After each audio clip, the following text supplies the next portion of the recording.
Assalamualaikum warahmatullahi wabarakatuh. Saya perwakilan dari kelompok 3, mata kuliah kecurangan pelaporan keuangan. Di sini kami akan mempresentasikan analisis kasus fraud pada PT KAI Indonesia. Sebelum lanjut ke materi, izinkan saya untuk memperkenalkan anggota kelompok kami yang terdiri dari saya sendiri, yaitu Sarisa Dumesta, selanjutnya Yovita Yenta Nuraini, Moza Ananta Maulana, dan yang terakhir Raka Aldrian Erditia. Materi pertama akan dibahas oleh teman saya, yaitu Yovita. Latar belakang masalah PT Kereta Api Indonesia PT KAI telah ditemukan melakukan kecurangan dalam penyajian laporan keuangan yang merupakan bentuk penipuan yang dapat menyesatkan investor dan pihak lain yang terkait. Kasus ini juga melibatkan pelanggaran kode etik profesi akuntansi. Dicurigai adanya manipulasi data dalam laporan keuangan PT KAI tahun 2005, di mana perusahaan BUMN tersebut dilaporkan memperoleh keuntungan sebesar 6,9 miliar. Namun setelah diteliti lebih lanjut, perusahaan sebenarnya mengalami kerugian sebesar 6,3 miliar. Hekinus Manawu, Komisaris PT KAI, yang juga menjabat sebagai Direktur Informasi dan Akuntansi Direktur Jenderal Perbendaharaan Negara Departemen Keuangan, menyatakan bahwa laporan keuangan tersebut telah diaudit oleh kantor akuntan publik S. Manan.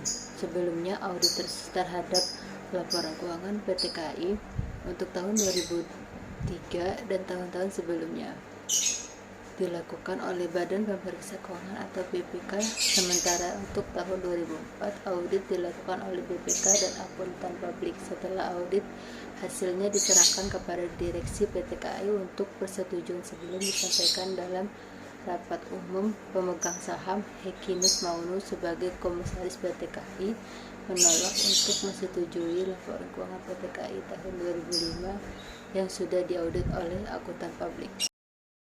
Masalah dan tujuan. Yang pertama itu rumusan masalah ada dua. Apa pandangan penulis terhadap situasi yang muncul dalam kasus PT KAI tahun 2006? Yang kedua itu profesi etika mana yang telah dianggar oleh PT KAI? Tujuannya itu juga ada dua. Yang pertama itu bagaimana pandangan penulis terhadap isu yang timbul dalam kasus PT KAI tahun 2006. Yang kedua itu etika profesi mana yang dilanggar oleh PT KAI. Kecurangan. Apakah Anda pernah mendengar tentang penipuan dalam penyusunan laporan keuangan suatu perusahaan? Jika Anda seorang pengusaha, tentu Anda ingin memiliki keyakinan bahwa perusahaan Anda tidak mengalami kerugian. Hal yang sama berlaku jika Anda seorang investor yang memberikan modal untuk suatu usaha. Pembuktian dan pertimbangan profesional dalam audit laporan keuangan. Audit dilakukan dengan asumsi bahwa data laporan keuangan dapat diselidiki untuk tujuan pembuktian. Data dianggap dapat diselidiki untuk tujuan pembuktian jika dua orang atau lebih dengan kualifikasi yang sesuai dapat sampai pada kesimpulan yang serupa dari data yang diperiksa. Kemampuan untuk menyelidiki untuk tujuan pembuktian, terutama terkait dengan ketersediaan bukti yang dapat dipertimbangkan dalam validitas informasi yang sedang dievaluasi. Kebutuhan akan audit laporan keuangan. Pertanyaan tentang konsep akuntansi keuangan nomor 2 yang dikeluarkan oleh FASB menegaskan bahwa relevansi dan reliabilitas adalah dua kualifikasi utama yang membuat informasi akuntansi bermanfaat bagi pengambilan keputusan. Pengguna laporan keuangan mencari keyakinan bahwa kedua hal tersebut telah terpenuhi seperti yang dicantum dalam laporan keuangan. Di sini ada 4. Yang pertama itu pertentangan kepentingan. Banyaknya pengguna laporan keuangan peduli dengan kemungkinan adanya pertentangan kepentingan, baik aktual maupun potensial, antara mereka sendiri dan manajemen entitas. Yang kedua itu konsekuensi. Laporan keuangan yang diterbitkan menyajikan informasi penting dan dalam beberapa kasus menjadi satu-satunya sumber informasi yang digunakan untuk membuat keputusan investasi yang signifikan, pinjaman, dan keputusan lain. Oleh karena itu, para pengguna mengharapkan laporan keuangan tersebut memuat sebanyak mungkin data yang relevan. Yang C itu kompleksitas. Permasalahan dalam bidang akuntansi dan proses penyusunan laporan keuangan telah menjadi semakin kompleks. Standar akuntansi dan publik akuntansi untuk topik seperti sewa guna usaha, pensiun, pajak penghasilan, dan laba per saham adalah contoh-contoh dari tingkat kompleksitas yang ada saat ini.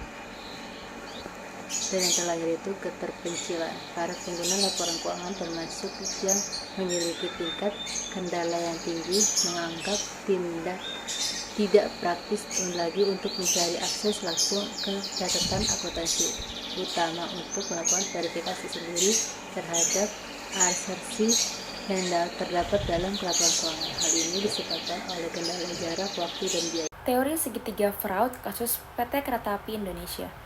Istilah kecurangan tetap relevan dalam perkembangan dunia bisnis, termasuk dalam isu suap, penggelapan uang, pencucian uang, dan pencurian produk, yang hanya merupakan sebagian kecil dari berbagai tindakan kecurangan yang pernah terjadi. Teori segitiga fraud mengidentifikasi 3 faktor yang mendorong seseorang untuk melakukan kecurangan: tekanan, peluang, dan rasionalisasi. Pelaku kecurangan, terutama yang telah bekerja dalam perusahaan untuk waktu yang lama.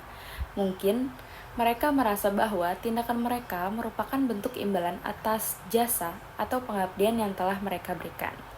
Dalam kasus PT Kereta Api Indonesia, motif dan peluang untuk melakukan kecurangan mungkin ada. Selanjutnya, etika profesi. Profesi merupakan pekerjaan yang memerlukan keterampilan atau keahlian khusus yang tidak umum ditemui dalam pekerjaan biasa. Profesi merupakan sumber utama penghidupan dengan keterlibatan pribadi yang mendalam dalam menjalankannya. Profesi mengharuskan para praktisinya untuk terus mengembangkan keterampilannya sesuai dengan perkembangan teknologi. Slide berikutnya yaitu hubungan antara akuntansi dan auditing. Terdapat perbedaan yang signifikan dalam metode, tujuan, dan pihak yang bertanggung jawab dalam proses akuntansi untuk menyusun laporan keuangan dibandingkan dengan proses audit laporan keuangan. Proses akuntansi melibatkan kegiatan mengidentifikasi bukti dan transaksi yang dapat mempengaruhi entitas.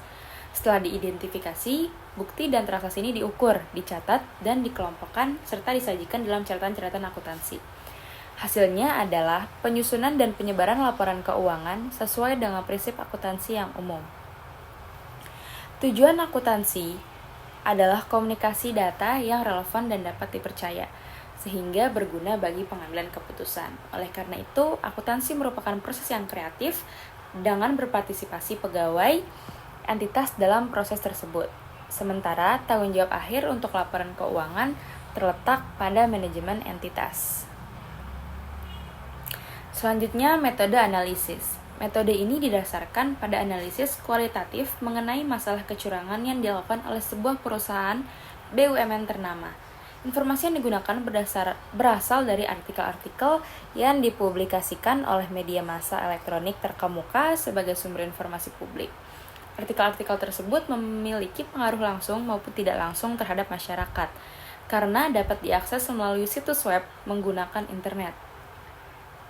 Mereka mengungkap informasi mengenai kecurangan yang terjadi pada PT Kereta Api Indonesia, serta permasalahan yang terkait dengan aset dan temuan dalam perusahaan tersebut. Pemilihan media online secara menyeluruh membahas bagaimana kecurangan terjadi, latar belakang penyebabnya, dan tindakan yang dilakukan oleh berbagai pihak terkait. Selain kesalahan yang dilakukan oleh akuntan eksternal dan komite audit dalam pencatatan laporan keuangan, akuntan internal di PT KAI juga belum sepenuhnya mengikuti 8 prinsip etika akuntan. Dari ke-8 prinsip tersebut termasuk tanggung jawab profesi, kepentingan publik, integritas, objektivitas, kompetensi, dan kehati-hatian profesional, kerahasiaan, perilaku profesional, dan standar teknis. Prinsip etika akuntan yang dilanggar oleh PT KAI antara lain: yang pertama, tanggung jawab profesi. Seorang akuntan harus bertanggung jawab secara profesional terhadap semua tindakannya. Akuntan internal PT KAI kurang bertanggung jawab karena tidak menelusuri kesalahan dalam pencatatan dan tidak memperbaikinya, sehingga laporan keuangan yang dilaporkan tidak mencerminkan posisi keuangan perusahaan yang sebenarnya. Yang kedua, kepentingan publik. akuntan harus bekerja demi kepentingan publik atau pihak-pihak yang terkait dengan perusahaan, seperti kreditur, investor, dan lainnya. Dalam kasus ini, akuntan PT KAI diduga tidak bekerja demi kepentingan publik karena diduga sengaja memanipulasi laporan keuangan agar PT KAI terlihat mengalami keuntungan, padahal sebenarnya mengalami kerugian. Hal ini berpotensi berbahaya bagi PT KAI karena jika kerugian tidak dilaporkan, perusahaan tidak akan bisa menangani masalah tersebut. Yang ketiga yaitu integritas. Akuntan harus bekerja dengan tingkat profesionalisme yang tinggi. Dalam kasus ini, akuntan PT KAI diduga tidak menjaga integritasnya karena melakukan manipulasi terhadap laporan keuangan. Selanjutnya yang keempat, objektivitas. Akuntan harus bersikap objektif dan independen. Dalam kasus ini, akuntan PT KAI diduga tidak objektif karena memanipulasi laporan keuangan demi keuntungan pihak tertentu di PT KAI. Yang kelima, kompetensi dan kehati-hatian profesional. Akuntan harus melaksanakan tugasnya dengan hati-hati, kompeten, dan tekun, serta mempertahankan pengetahuan dan keterampilan profesionalnya. Dalam kasus ini, akuntan PT KAI tidak melaksanakan tugasnya dengan hati-hati, sehingga terjadi kesalahan dalam pencatatan yang menyebabkan perusahaan mengalami kerugian, namun dilaporkan sebagai keuntungan. Yang terakhir, perilaku profesional. Sebagai seorang profesional, akuntan harus berperilaku sesuai dengan reputasi baik profesi dan menjauhi tindakan yang merugikan reputasi profesi. Dalam kasus ini, akuntan PT KAI diduga tidak berperilaku profesional yang menyebabkan kesalahan dalam pencatatan laporan keuangan yang dapat merugikan reputasi profesi mereka. Selanjutnya, manipulasi dan fraud laporan keuangan PT Kereta Api Indonesia. Yang pertama, pada tanggal 3 Februari 1998, pemerintah mengeluarkan peraturan pemerintah nomor 19 tahun 1998 yang mengatur pengalihan bentuk perusahaan umum atau Perum kereta api menjadi perusahaan perseroan atau Persero. PT KAI Indonesia telah mengalami 6 kali perubahan nama dan memiliki 7 anak perusahaan atau grup usaha. Namun PT KAI terbukti melakukan kecurangan terhadap laporan keuangannya. Yang kedua, pada tahun 2005, PT KAI menghadapi kasus manipulasi data dalam laporan keuangannya, di mana seharusnya perusahaan mengalami kerugian sebesar 63 miliar, namun dalam laporan keuangan tersebut, laba sebesar 6,9 miliar.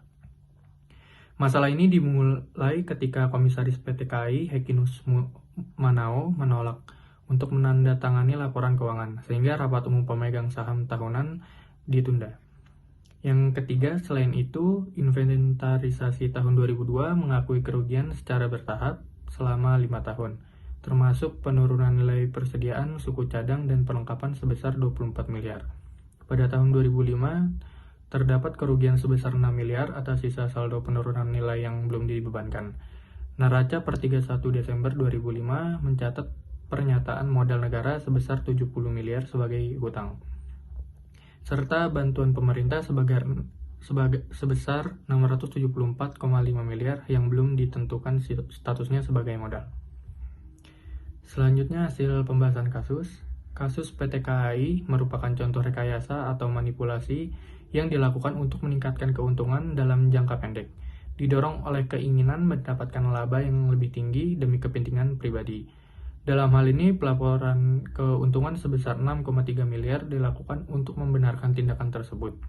Kasus ini mencerminkan pelanggaran terhadap tanggung jawab profesi, kurangnya profesionalisme dalam perbaikan laporan keuangan, serta perbedaan antara pelaporan keuangan PT KAI dan posisi keuangan sebenarnya, kurangnya integritas dan objektif dalam pemeriksaan laporan keuangan oleh akuntan, serta kekurangan independensi dalam proses pemeriksaan menjadi faktor yang menyulitkan dalam mengungkap kecurangan yang terjadi.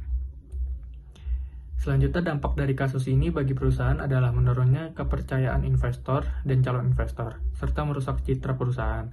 Hal ini menyebabkan kekurangan modal karena berkurangnya minat investor untuk menanamkan modal pada perusahaan. Manipulasi laporan keuangan oleh manajemen dapat menyebabkan kerugian bagi masyarakat dan investor, karena informasi yang disampaikan tidak akurat. Manajemen tidak memenuhi kewajibannya dengan baik sebagai pemimpin perusahaan yang seharusnya bertindak dengan integritas dan objektivitas, terutama dalam mengelola laporan keuangan. Selanjutnya, analisa kasus. Dalam penjelasan tersebut disebutkan bahwa kasus manipulasi laporan keuangan PT KAI terjadi karena akuntan tidak mengikuti standar akuntansi yang berlaku dalam menyusun pembukuan dan menyajikan laporan keuangan PT KAI. Meskipun demikian, auditor eksternal yang melakukan audit terhadap laporan PT KAI pada saat itu menyatakan bahwa laporan keuangan tersebut wajar tanpa pengecualian. Hal ini menimbulkan pernyataan apakah auditor eksternal juga terlibat dalam kasus manipulasi ini atau tidak.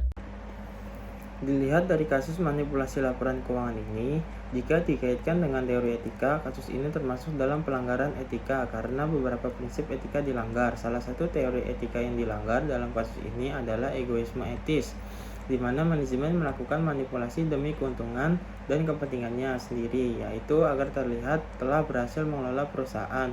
Manipulasi yang dilakukan oleh manajemen ini sangat merugikan pihak yang membutuhkan informasi dari laporan keuangan tersebut, karena informasi yang disajikan tidak mencerminkan keadaan yang sebenarnya. Selain melanggar teori etika, PT KAI juga belum sepenuhnya menerapkan prinsip etika akuntansi seperti tanggung jawab profesi, kepentingan publik dan integritas, objektivitas, kompetensi dan kehati-hatian profesi, kerahasiaan, perilaku profesi, dan standar teknis. Dari hasil analisis pelanggaran kode etik yang dilakukan oleh manajemen PT KAI terhadap kasus manipulasi ini, dapat disimpulkan bahwa kasus ini termasuk pelanggaran etika profesi dalam bidang akuntansi. Sebagai akibat dari pelanggaran ini, PT KAI dapat dikenakan sanksi sesuai pasal 107 Undang-Undang Nomor 8 Tahun 1995, yaitu direksi PT KAI yang terlibat diwajibkan membayar sejumlah 1 miliar rupiah kepada kas negara karena melakukan praktik pengelabuan atas laporan keuangan. Auditor eksternal yang melakukan audit atas laporan keuangan PT KAI juga terlibat dalam kasus manipulasi ini.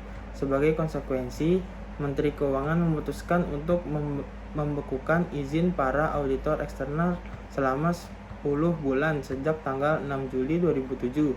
Selain itu, para auditor eksternal juga diwajibkan membayar sejumlah 100 juta rupiah kepada kas negara.